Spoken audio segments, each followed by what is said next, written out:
Hello viewers, welcome back to my channel. Welcome to Rajshahi. আজকে আমরা এসেছি রাজশাহীর সবথেকে বড় শপিং মল থিম মোর প্লাজাতে। এখন আমরা আছি থিম মোর প্লাজার চতুর্থ তলাতে। যারা থিম মোর প্লাজা থেকে জুতা, স্যান্ডেল এগুলো কিনতে যাচ্ছেন এবং সবার জন্য, মানে ছেলে মেয়ে ছোট বাচ্চা সবার জন্য, তাহলে আপনাদেরকে থিম মোর প্লাজার চতুর্থ তলাতে আসতে হবে, কারণ এখানেই সমস্ত স্যান্ডেলের দোকান আছে, মানে শোরুম আছে। যেহেতু এগুলো শোরুম, সেজন্য এখানে কিন্তু বার্গেনিংয়ের কোনো চান্স নেই। যদি আপনারা বার্গেনিং করতে চান তাহলে আপনাদেরকে র্যান্ডম দোকানে যেতে হবে। রাজশাহীতে এসে আমি একটা জিনিস বুঝতে পেরেছি যে সব জায়গাকার বিজনেস টেকনিক এক রকমের হয় না। কারণ আমাদের মেহেরপুরে কীরকম হয় যে যেগুলো মল হয় বা যেগুলো শোরুম হয় সেখানের প্রাইস অনেক বেশি থাকে, আর ছোট দোকানগুলোতে প্রাইস কম থাকে। বাট রাজশাহীতে সেরকমের না। যেগুলো ছোট দোকান হয় সেগুলোতে এত প্রাইস বলে যে মানুষ মনে করে যে মনে হয় এটাই আসল এবং এটাই মনে হয় অনেক প্রিমিয়াম, কিন্তু আসলে এরকম কিছুই না। এখানে শোরুম, শপিং মল এগুলোতেই বরঞ্চ দাম আরও কম হয় দোকানের থেকে, কারণ দোকানে এত দাম বলে যে আপনাকে দাম দর করতে করতে কমাতে হবে। এখন যারা দাম দর করতে পারে না তাদের কাছে পুরো টাকাটাই নেয়। আপনারা বলতে পারেন যে আমি তো সবসময় বাটার জুতা ইউজ করি, হঠাৎ করে অন্য শোরুমে কেন এসেছি।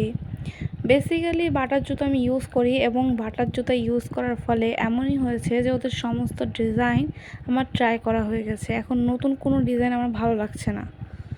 যেহেতু আমার নতুন কোনো ডিজাইন ভালো লাগছে না, সেজন্য আমি ভালো শোরুমই চেঞ্জ করে ফেলি, নতুন একটা শোরুম দেখি, যাতে সেইখানকার ডিজাইন আমার পছন্দ হলেও হতে পারে। এখানে ছেলে এবং মেয়ে এবং বাচ্চাদের সহ সব মানে মানুষেরই জুতা এখানে অ্যাভেলেবেল আছে। আপনারা এখানে গিয়ে জুতাগুলো দেখতে পারেন।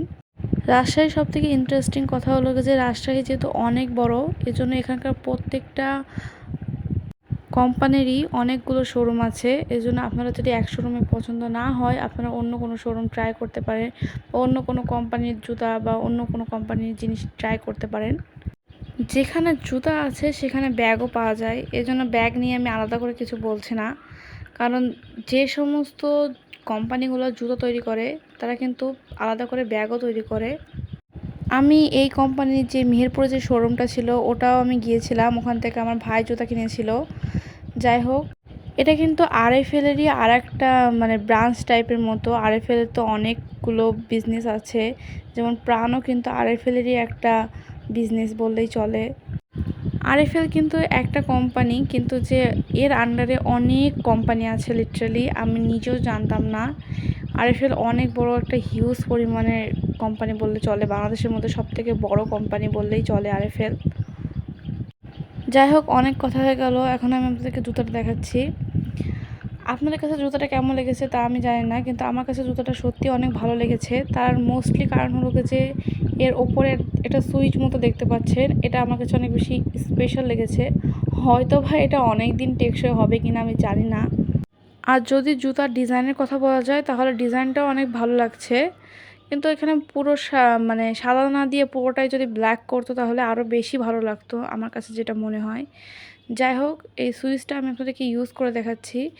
এটা দেখেন নিচে কিন্তু একটা জিনিস দেওয়া আছে, কিন্তু ওটার কাজ হলো পরে, আগে উপরে একটু টানতে হবে, তারপরে এটা কিন্তু লুজ হয়ে যাবে। তারপরে আপনারা যখন জুতাটা পরবেন তারপরে যদি টাইট দেন, মানে শুধু ঘোরাতে হবে, ঘোরালেই টাইট হয়ে যাবে। এই জিনিসটা তাদের জন্য পারফেক্ট যারা ফিতা বাঁধতে অসুবিধা হয় বা ফিতা বাঁধতে পারে না, তাদের জন্য বেস্ট। আমি লিটারালি অনেক জুতা পরেছি, কিন্তু তাও আমি ভালোভাবে ফিতা বাঁধতে পারি না, এটা আমার ব্যর্থতা। আমার কাছে এই ফিতা জিনিসটা একটু বেশি ঝামেলার মনে হয়, বাট দেখতে ভালো লাগে। তো যাই হোক, আমার কাছে জুতোটা ভালোই লেগেছে তাই আমি নিয়েছি।